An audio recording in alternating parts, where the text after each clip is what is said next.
मैं Sunil Kumar Pandey Challenge Study Point के YouTube channel पर आप सभी को फिर से एक बार स्वागत करता हूं। और चलते हैं आज जो पिछले वीडियो में हम लोग 6.3 तक देखे थे, और 6.3 जो एनसीईआरटी 12th क्लास का है उसमें 1 से 8 तक बतलाया गया था।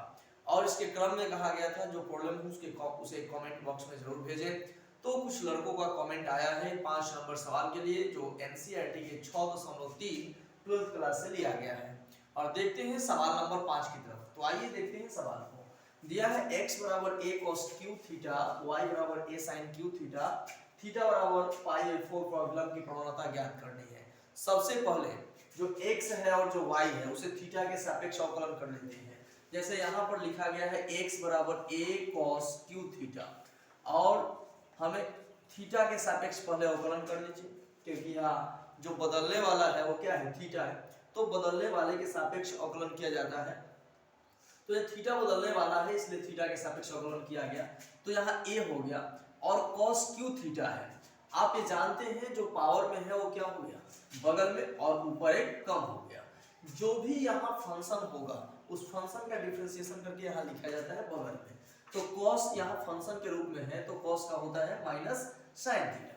यहाँ से अगर हम कैलकुलेशन करें 3a गुना कर लेते हैं, 3a साइन थीटा और ये हो गया cos स्क्वायर थीटा।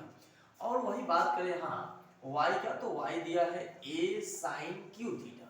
फिर इसका भी देख लेते हैं, dy बाई डी थीटा अगर करेंगे तो a हो जाएगा sin q थीटा है तो 3 sin स्क्वायर थीटा, और चूंकि sin थीटा यहाँ फंक्शन है तो इसका क्या हो जाएगा cos थीटा।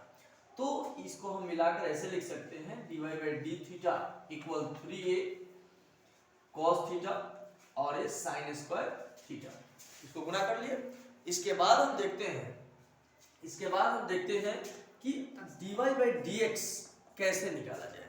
तो dy बाई dx निकालने के लिए हम सबसे पहले क्या करेंगे कि इसको ऐसे हम लिख सकते हैं क्या, dy by D theta multiply D theta by dx। ऐसी स्थिति में जब हम dy बाई dx निकाल रहे हैं तो dy बाई जो डी थीटा है और डी थीटा बटा dx है, तो डी थीटा से डी थीटा कट जाएगा, बचेगा dy बाई dx। अब क्या करेंगे कि यहाँ dy बाई जो डी थीटा का मान है पहले पुट करते हैं। तो कितना है 3a cos theta sin square theta. और फिर यहाँ पर देखिए ये तो dy बाई डी थीटा का मान हो गया, और यहाँ डी थीटा बाई dx है, लेकिन मेरे पास में dx बाई डी थीटा। इसका मतलब इसको उल्टा यहाँ मांग रहा है, तो इसको उल्टा कर देते हैं तो नीचे आ जाएगा। ये हो जाएगा minus 3a sin theta cos square theta. अब यहाँ से 3a से तो 3a कट जाएगा। अब यहाँ से आप देख रहे हैं कि sin थीटा से 2 sin थीटा तो खत्म।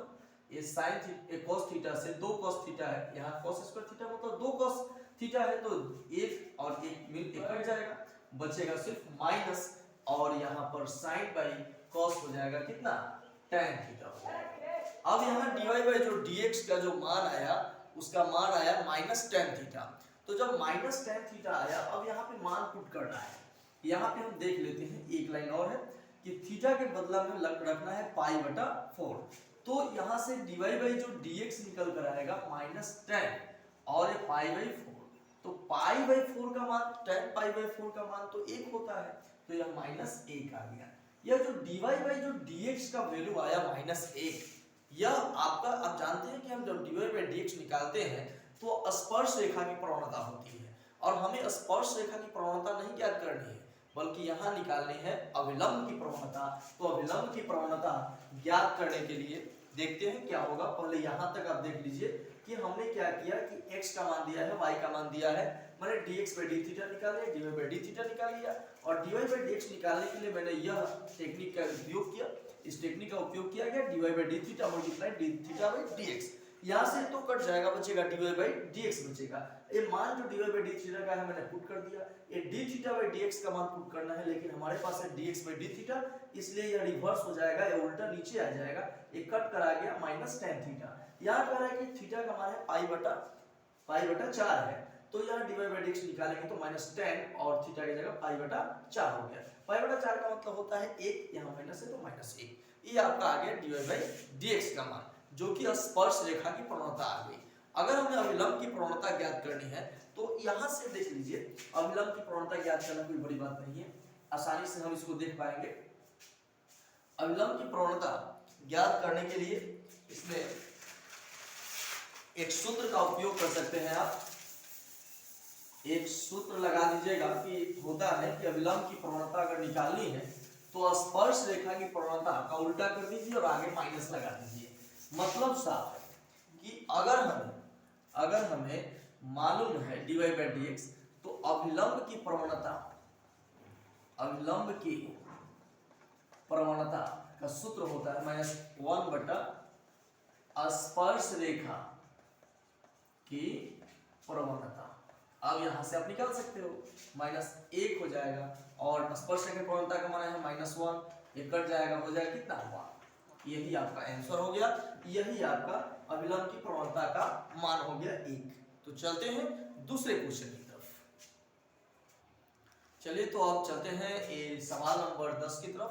सवाल नंबर 10 मैं बताऊं उसके पहले आप सवाल नंबर 9 पर थोड़ा सा फोकस कर लीजिएगा, क्योंकि सवाल नंबर 9 जो है उसमें साफ तौर पर लिखा है, एक वक्र दिया है और साथ में स्पर्श रेखा का मान दिया का समीकरण दिया है और पूछ रहा है बिंदु ज्ञात करने के लिए। तो क्या कीजिएगा, वक्र का डिफरेंशिएशन निकाल लीजिएगा dy बाई dx और स्पर्श रेखा का dy बाई dx निकाल लीजिए और दोनों को बराबर कीजिएगा ना तो x का मान आ जाएगा और वही x का मान जो है वो वक्र के समीकरण में पुट कीजिएगा तो y का मान मिल जाएगा। इस प्रकार से आपको बिंदु प्राप्त हो जाएगा, इसलिए 9 नंबर में नहीं बताया और आप उसको देख लीजिएगा। चलते हैं 10 नंबर सवाल की तरफ। आपका 10 नंबर सवाल थोड़ा सा डिफिकल्ट सवाल है, लेकिन उतना डिफिकल्ट नहीं है। प्रवणता -1 वाली सभी रेखाओं का समीकरण ज्ञात करना है जो वक्र y बराबर 1 बटा x माइनस 1 स्पर्श करती है। मतलब यह जो वक्र है जो यहाँ पे दिखाई दे रहा है, यह जो वक्र है इससे स्पर्श करती हुई उन सभी रेखाओं का समीकरण ज्ञात करना है जिसका ढाल अर्थात जिसकी प्रवणता का मान दिया गया है कितना, -1 दिया गया है। तो चलिए चलते हैं इसके तरफ कि कैसे बनाया जाए। सबसे पहले जो y का वैल्यू दिया गया है इसको डिफरेंशिएट करते हैं। तो इसको अगर हम डिफरेंशिएट करेंगे x के सापेक्ष, आप जानते हैं यह जो नीचे है, पहले तो सबसे पहले यहां से y का मान आप ऐसे लिख सकते हैं, लिखा गया ऐसे लिख सकते हैं। तो अब हम इसको डिफरेंशिएट करते हैं। चलिए हम इधर ही डिफरेंशिएट कर दे। ये जो नीचे है ये जब ऊपर जाएगा तो प्लस माइनस लग सकता है, तो जब इसको हम डिफरेंशिएट करते हैं x के सापेक्ष तो यह हो जाएगा -1। आप जानते हैं कि जो ऊपर होता है नीचे आ जाता है और पावर में एक कम हो जाता है, तो ऐसी स्थिति में 1 बटा x माइनस 1 का स्क्वायर हो गया। यह हो गया आपका dy बाई dx का मान।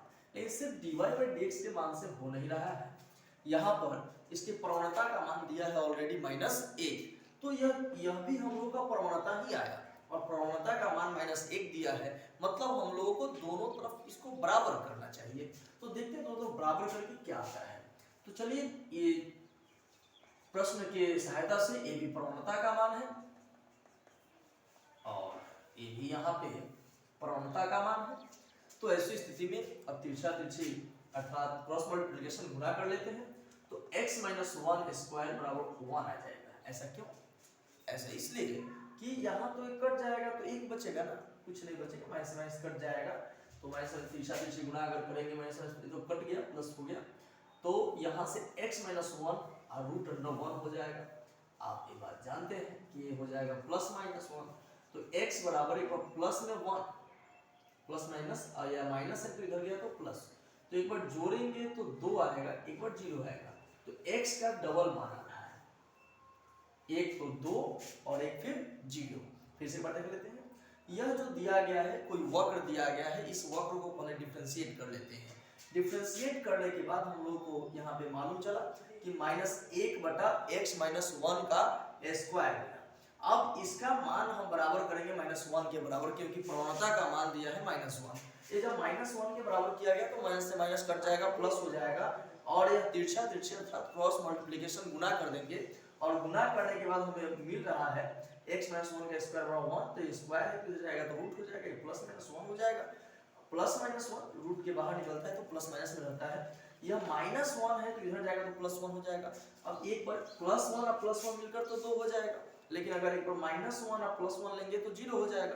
अब ऐसी स्थिति में क्या करेंगे, अब यह हमारे पास दो बिंदु आया x का, एक 2 और एक 0। अब यहाँ से हमें y का वैल्यू ज्ञात करना होगा। तो y का वैल्यू ज्ञात करने के लिए हम मान पुट करेंगे वक्र में। वक्र में मान पुट करते हैं। ये तो हमारा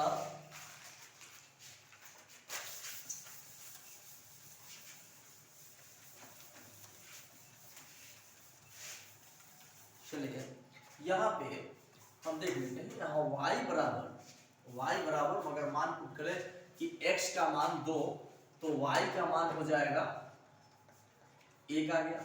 यदि फिर x का मान अगर 0 पुट कर दे तो y का मान आ जाएगा -1। अतः हमें दो बिंदु प्राप्त हो गया है। यहाँ पे दो बिंदु आ गया। एक आपका आ गया x का मान 2 और y का मान 1, और दूसरा बिंदु आया एक 0 और एक -1। तो हमारे पास अब दो बिंदु मौजूद हैं।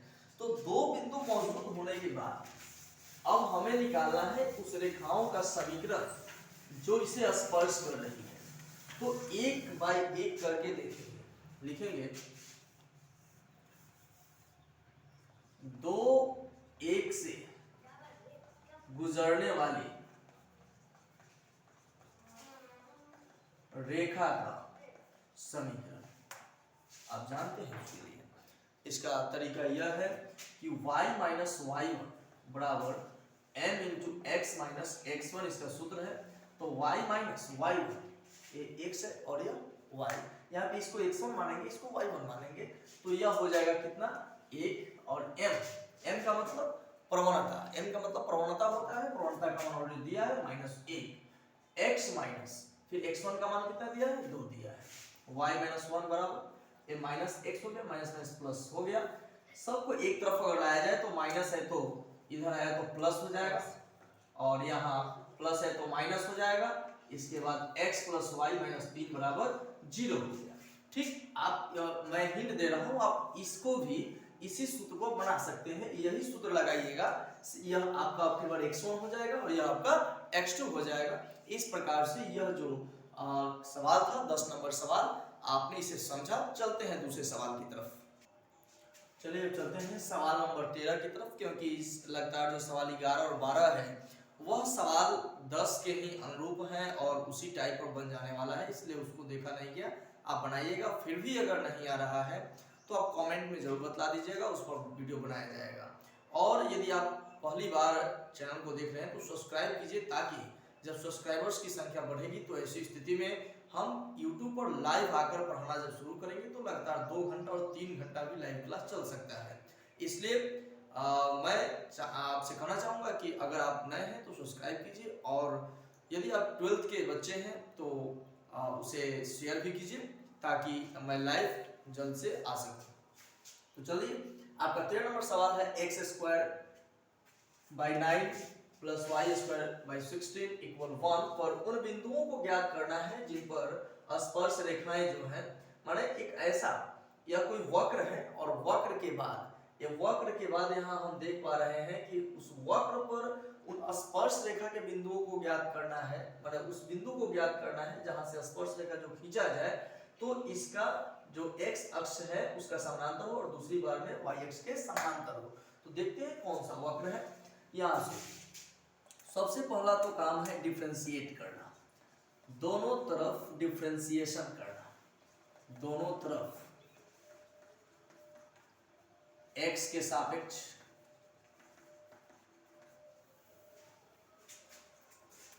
अवकलन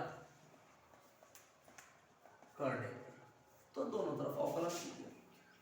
ये तो 9 है, कांस्टेंट है, कुछ करेगा नहीं। x² है तो हो जाएगा 2x, यह 16 है, कुछ नहीं करेगा। y² का हो जाएगा 2y।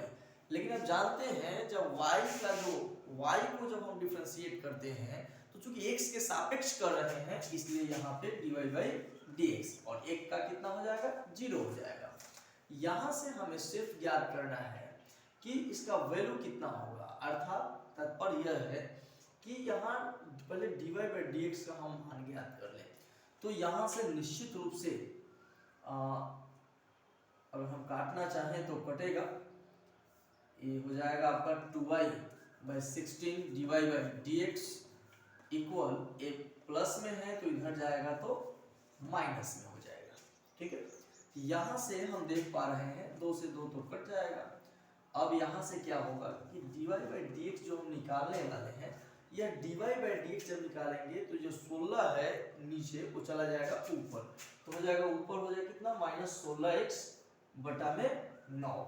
फिर से एक बार समझ लेते हैं इसको, x²/9 + y²/16 बराबर 1 है। दोनों तरफ x के सापेक्ष अवकलन कर दें तो ये तो 2x हो जाएगा, 9 तो कांस्टेंट है रहने दीजिए, ये 2y हो जाएगा, पावर में जो होता है बगल में आ जाता है, ऊपर वाला एक कम हो जाता है, 16 कांस्टेंट है रहने दीजिए। लेकिन y वाला अगर फंक्शन रहे तो बगल में अगर x के सापेक्ष कर रहे हैं, अगर x के सापेक्ष x को कर रहे हैं तो कोई यहाँ पे नहीं लगता है, लेकिन अगर y को x के सापेक्ष करना है तो बगल में dy/dx लगेगा, 1 का हो जाएगा 0। यहाँ से देखिए कि यहाँ जो प्लस में है वो चला गया इधर माइनस में, फिर यहाँ रह गया सिर्फ 2y/16 dy/dx। और देख पा रहे हैं कि 2 से तो 2 कट जाएगा, 16 चला जाएगा ऊपर, ऐसे क्रॉस मल्टीप्लिकेशन होगा तो 16 चला गया ऊपर और यह हो जाएगा -16x/9 dy/dx का मान। यह आपका हो गया dy/dx का मान -16/9। अब यहाँ पे फर्स्ट क्वेश्चन आपका यह है कि x के अक्ष के समानांतर है।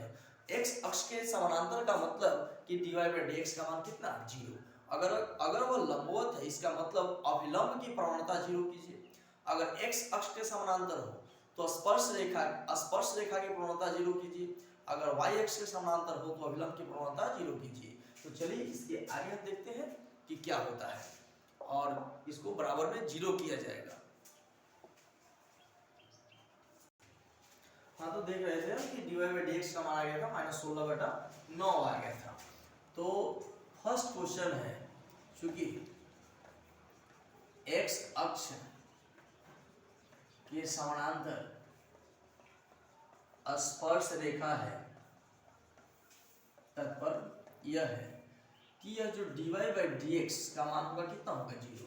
तो -16x/9 बराबर 0, तो यहाँ से क्या आ जाएगा x का मान 0। तो जब x का मान 0 आ गया तो अब यही मान पुट करेंगे इक्वेशन जो यहाँ पे है। तो यहाँ x का मान अगर हम 0 बैठाएं तो ये तो पूरा 0 हो जाएगा, बचेगा y²/16 बराबर 1, तो y² बराबर 16, तो y बराबर √16। इसका मतलब क्या कि y बराबर ±4 हो जाएगा। अतः वह जो बिंदु आ जाएगा, पहले x का मान फिर यह y का मान। फिर से एक बार समझ लेते हैं, हमारे पास ज्ञात था कि यह जो स्पर्श रेखा है वह x अक्ष के समानांतर है। तो अगर यह स्पर्श रेखा x अक्ष के समानांतर है, इसका मतलब यह है कि हम जो डिफरेंशिएट करके लाए हैं, मतलब जो प्रवणता हम ज्ञात किए हैं उसका मान 0 हो जाएगा। जब उसका मान 0 हो जाएगा तो ऐसी स्थिति में हमारे पास मिल रहा है x का मान, यहाँ पे अगर हम 0 कर रहे थे तो आ रहा था x का मान यहाँ 0। अब यही x का मान अगर हम इस वक्र में पुट करेंगे तो y² का मान आ जाएगा 16, तो y बराबर आ जाएगा √16, अर्थात y का मान ±4 आ गया। अब क्या करेंगे, अब वह बिंदु हम ज्ञात कर लिए यहाँ 0 और ±4। अब चलते हैं दूसरे ये 2 नंबर क्वेश्चन की तरफ कि ये y अक्ष के समानांतर है। तो y अक्ष के समानांतर है तो इसमें क्या करना है कि y अक्ष के समानांतर है तो यहाँ से कुछ नहीं करना है, थोड़ा सा का चेंजिंग, थोड़ा सा हम चेंज कर लेंगे, दूसरा कुछ नहीं है, इसमें थोड़ा सा चेंज कर लेते हैं। और चेंज क्या करना है, बस वही अभिलंब की प्रवणता निकालकर और बराबर में 0 कर देते हैं। तो अभिलंब की प्रवणता निकालकर 0 करते, देखिए जैसे यहाँ पे निकालेंगे दूसरा कि y अक्ष के समानांतर स्पर्श रेखा है, अतः -1/dy/dx का मान 0 हो जाएगा। तो ऐसी स्थिति में ये हो जाएगा -1/16x/9 का मान 0 हो गया। तो यहाँ से इसका सबसे पहले हम लोग को निकालना होगा कि जैसे y अक्ष के समानांतर यह स्पर्श रेखा है, तो इसका जो अभिलंब की जो प्रवणता होगी, तो अभिलंब की प्रवणता का मान हम लोग को जीरो हो जाएगा। तो जीरो अभिलंब की प्रवणता का मान होगा, इसका मतलब y नियामक जो है, y नियामक को जीरो कर लेते हैं यहाँ से। चलिए हम चलते हैं, इसको आगे बढ़ाते हैं कि आगे कैसे होगा। y अक्ष से जब समानांतर है तो स्पर्श रेखा, देखिए वहाँ जो dy बाई dx हम लोग निकाले थे, उसमें dy बाई dx जब निकाले, जब आप बनाए होंगे तो उसमें -16x बटा में 9 नहीं था, 9y था। जो y ऊपर था वो आ जाएगा, नीचे आ जाएगा, लेकिन नीचे नहीं लिखा गया था। आप लिख लीजिएगा उसमें जो ऊपर जो कैलकुलेशन करके आया था कि 2y into dy by dx आया था, तो हम 2 से 2 काट देते हैं और y जो ऊपर है वो तो नीचे आ जाएगा। तो ऐसी स्थिति में यह आ रहा है। तो अब यहाँ से यह तो चला जाएगा ऊपर, तो यह जब ऊपर चला गया तो क्या होगा, यह जब ऊपर चला जाएगा तो यहाँ से 9y बराबर 0 हो जाएगा। तो y का मान 0 हो गया। तो जब y का मान 0 हो जाएगा तो फिर वही बात यहाँ 0 बैठा दीजिएगा, तो x स्क्वायर का मान 9 आ जाएगा। x का मान आ जाएगा √9 मतलब ±3 आ जाएगा। अतः वह बिंदु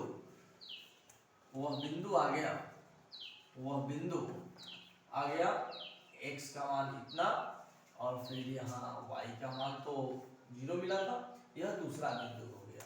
इस प्रकार से आपका 13 नंबर जो सवाल है समाप्त हो गया। फिर से देख लेते हैं इसको, मैंने यहाँ क्यों ऐसा लिखा, तो इसको थोड़ा सा समझ लेते हैं। जैसे हम लोगों ने डिफरेंशिएट किया था शुरुआत में कि 2x और बाई 9 था और यह 2y by 16 dy by dx बराबर जो 0 लिखा गया था। थोड़ा सा मैं प्रीव्यू कर रहा हूँ, समझा रहा हूँ, शायद छूट गया था, देख लीजिएगा अपना। यहाँ हम लोग जो इसका डिफरेंशिएट किए थे, तो यहाँ से हम लोग लिख दिए थे कि 2y by 16 dy by dx plus है, तो इधर गया तो माइनस हो जाएगा। फिर क्या गया, 2 से 2 काट दिया गया था, dy बाई dx लिखा गया था, या -16x बटा में 9 लिखा गया था। यहाँ जो y था बगल में ना, वो नीचे आ जाएगा, अर्थात dy बाई dx का मान इतना हो जाएगा। कोई दिक्कत नहीं है, आप उसको सुधार लीजिएगा। चलिए हम इसमें आगे बढ़ेंगे और दूसरे सवाल की तरफ बढ़ते हैं। चलिए आ जाए सीधे हम 14 नंबर सवाल की तरफ। और 14 नंबर आपका सवाल यह कर रहा है कि y का मान दिया है, मतलब एक वक्र दिया रहेगा और दिए गए बिंदु पर जो है हम लोग को स्पर्श रेखा का समीकरण और अभिलंब का समीकरण ज्ञात करना है। तो अभिलंब और स्पर्श रेखा के समीकरण ज्ञात करने के लिए सबसे पहले ढाल चाहिए, अर्थात प्रवणता का मान चाहिए, अर्थात dy बाई dx का मान चाहिए। तो dy बाई dx इसका निकालते हैं, तो हो जाएगा dy बाई dx का मान निकालिए, कितना हो जाएगा, 4x ऊपर एक कम हो जाएगा, यह आ जाएगा बगल में, तो 18x स्क्वायर हो जाएगा, यह आ जाएगा बगल में 26 हो जाएगा, ऊपर एक कम हो जाएगा, 10x का 10 होता है, 5 का तो 0 हो जाएगा क्योंकि कांस्टेंट है। अब यहाँ पर हम देख पा रहे हैं कि x का वैल्यू 0 है, y का वैल्यू 5 है। तो यहाँ x बराबर 0 रखने पर, x बराबर 0 पर जो dy बाई dx मिलेगा, 0 बैठाएगा तो 0, यह 0 सब 0 हो जाएगा, यह कंप्लीट 0 हो जाएगा, यह 0, यहाँ भी 0, यहाँ भी 0, तो ये तो पूरा 0 हो जाएगा, आएगा से -10 आ जाएगा। ये आपका आ गया dy बाई dx का मान -10। यही आपका dy बाई dx को ही m कहते हैं, यह m का मान आ गया -10। अब चलते हैं कि समीकरण कैसे ज्ञात किया जाए। स्पर्श रेखा की समीकरण, स्पर्श रेखा की समीकरण आप जानते हैं, इसका सूत्र होगा y माइनस y1 बराबर m into x minus x1। तो y माइनस y1, यह x1 इसको मानिए और इसको y1, जो दिया गया बिंदु है ना, इसको x1 और यह y1 हो जाएगा। तो y1 का मान हो जाएगा 5, m का मान हो जाएगा -10 और इसका मान तो 0 दिया गया है। तो ऐसी स्थिति में आपका -10x आ जाएगा, इधर बुला लीजिए, तो y प्लस माइनस से इधर आया तो प्लस हो जाएगा, ये -5 बराबर क्या हो गया 0। यह तो आया कि आपका स्पर्श रेखा के समीकरण का मान, स्पर्श रेखा का जो समीकरण है, सॉरी स्पर्श रेखा का समीकरण का मान आ गया इतना। अब अभिलंब का समीकरण देखते हैं। अभिलंब का समीकरण का सिर्फ मैं सूत्र बैठा रहा हूँ, आप बना लीजिएगा। y माइनस y1 बराबर होता है -1 बटा m इंटू में x माइनस x1। इस सूत्र का उपयोग करके आप अभिलंब का समीकरण ज्ञात कर सकते हैं। फिर से एक बार समझ लेते हैं। y का मान अर्थात एक वक्र दिया रहेगा और दिए गए बिंदु जैसे यहाँ 0 और 5 दिया है, दिए गए बिंदु पर स्पर्श रेखा का समीकरण और अभिलंब का समीकरण ज्ञात करना है। तो ऐसी स्थिति में क्या करेंगे, सबसे पहले प्रवणता ज्ञात करेंगे। प्रवणता के लिए क्या किया जाएगा, dy/dx का मान निकालिए। तो जब dy/dx का मान जब मैंने इसे डिफरेंशिएट कर दिया है, तो डिफरेंशिएट करने के बाद जो है यहाँ x का मान 0 और y का मान 5 दिया है, x का मान बैठा दीजिए। तो x का मान बैठाइएगा तो dy/dx का मान आ गया -10। यही dy/dx जो है वो m का मान होता है और यह m का मान आपका आ गया -10। अब यहाँ स्पर्श रेखा का समीकरण आप जानते हैं y - y1 बराबर m × x - x1। यहाँ यह x1 है, यह y1 है, तो x1 और y1 का मान पुट किया गया और यह समीकरण स्पर्श रेखा का प्राप्त हो गया। अब अभिलंब का समीकरण ज्ञात करने के लिए क्या किया गया, यही सूत्र होता है y - y1 बराबर -1/m इनटू में x - x1। सब मान ज्ञात है, x1 का मान 0, y1 का मान 5, m का मान हो जाएगा -10, पुट कर दीजिएगा तो आपका आ जाएगा अभिलंब का समीकरण। चलते हैं नेक्स्ट टाइप की तरफ कि अगला टाइप क्या है। चलिए सवाल नंबर 15 देखते हैं और यह कुछ डिफरेंट सवाल है क्योंकि इसमें वक्र का मान दिया है और स्पर्श रेखा का समीकरण पूछ रहा है और कंडीशन दिया है कि अगर यह जो स्पर्श रेखा है यह रेखा इतना के समानांतर है और एक बार रेखा इतना के लंब है। चलिए कोई दिक्कत नहीं, सबसे पहले जो आपका वक्र है उसको डिफरेंशिएट कर दीजिए।